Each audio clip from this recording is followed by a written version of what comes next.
નમસ્કાર દોસ્તો, આજ રોજ વડોદરામાં ધોધમાર વરસાદ સવારથી ચાલુ રહ્યો હતો, જેમાં આજનો વરસાદ ચાલુ મોસમનો ધમાકેદાર વરસાદ વરસ્યો હતો, જ્યારે વરસાદમાં લોકોની મોગીડાટ ગાડીઓ રસ્તામાં ફસાઈ ગઈ હતી।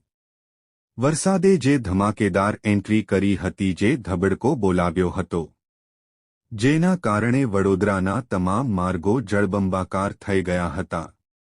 વડોદરા રેલવે સ્ટેશનનું ઘરનાળું ધોધમાર વરસાદના પાણીથી ડૂબ્યું હતું, ત્યારે ગેંડા સર્કલ, લક્ષ્મીપુરા, છાણી જકાત નાકા વિસ્તારની સ્કૂલવાનોના બાળકો રસ્તામાં સ્કૂલ વાનો બંધ થતાં પાણીમાં ફસાયા હતા, જ્યારે સાથીઓ અવારનવાર બાળકો સાથે જીવલેણ ઘટનાઓ બનતી રહે છે, તેમ છતાંય આજના દિવસે વરસાદના ધસમસતા પ્રવાહમાં વાલીઓ વગર બાળકોને એકલા ઘરે જવા છોડી મેલ્યા હતા। વરસતા વરસાદમાં શાળાના બાળકોને શાળાના સંચાલકો દ્વારા કોઈ પણ કાળજી વિના બિંદાસ્ત ઘરે જવા દીધા હતા। જો રસ્તામાં કોઈ બાળક પાણીમાં ડૂબ્યું હોત તો રસ્તામાં પડી જવાથી વિદ્યાર્થીને વાગ્યું હોત તો જવાબદારી કોની? ત્યારે સવાલ થાય કે આટલી ઘટનાઓ બાદ પણ પ્રશાસન કશું શીખવા માંગતું જ નથી, માટે આ બેજવાબદાર સ્કૂલ સંચાલકો સામે કાર્યવાહી થવી જ જોઈએ। આજના દિવસના વરસાદે વડોદરા પ્રી મોન્સૂનની પોલ ખોલી નાખી હતી।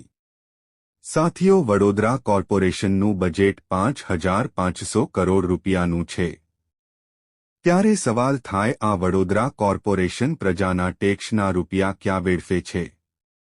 કોર્પોરેશન દ્વારા બનાવેલા રોડ પ્રથમ વરસાદમાં જ ધોવાઈ જાય છે। પ્રી મોન્સૂનની કરેલી કામગીરી પહેલા વરસાદમાં જ ખુલ્લી પડી જાય છે, ત્યારે આજના દિવસના વરસાદમાં ગોરવા વિસ્તારના ગોરખનાથ મંદિરની સામે આવેલા બાપુનગરના રહીશોના ઘરોમાં પાણી ભરાઈ ગયા હતા। નાના બાળકો ઘરોમાં ઊંચી જગ્યાઓ પર બેસવા મજબૂર બન્યા હતા। નવાયાર્ડ ગોરવા મધુનગર વિસ્તારમાં સ્થાનિક યુવાનો રસ્તાઓ પર પાણીમાં ફસાયેલા લોકોને ઠેર ઠેર મદદ કરતા જણાયા હતા। આટલી ખરાબ સ્થિતિમાં તંત્ર દ્વારા લોકોને વહારે આવવાનું હોય, ત્યારે તંત્ર કોઈ જગ્યા મદદ કરતું દેખાયું નહીં। સાથીઓ, હા, ચોક્કસ દરેક વિસ્તારમાં પોલીસ પ્રજાની મદદ કરતા જરૂર જણાઈ હતી। દોસ્તો, વડોદરા ખડોદરાના હુલામણા નામથી પણ ઓળખાય છે, કારણ કે ગમે ત્યાં ખાડા પડી જાય છે, ભૂવા પડે છે। ત્યારે આજે પડેલા વરસાદમાં રાત્રિ બજાર વુડા સર્કલ પાસે મોટો ભૂવો પડ્યો હતો। તંત્ર માત્ર ખોટા વાયદા અને પ્રજાના ટેક્સના રૂપિયે તાયફા જ કરે છે, કારણ કે જો ચોક્કસ અને નક્કર કામગીરી હોત તો આજે લોકો આટલા હેરાન પરેશાન ના થતા હોત, માટે 5500 કરોડની આજુબાજુનું બજેટ વાપરતી વડોદરા કોર્પોરેશન લોકો માટેની વ્યવસ્થા પર વધુ ધ્યાન આપે તો સારું।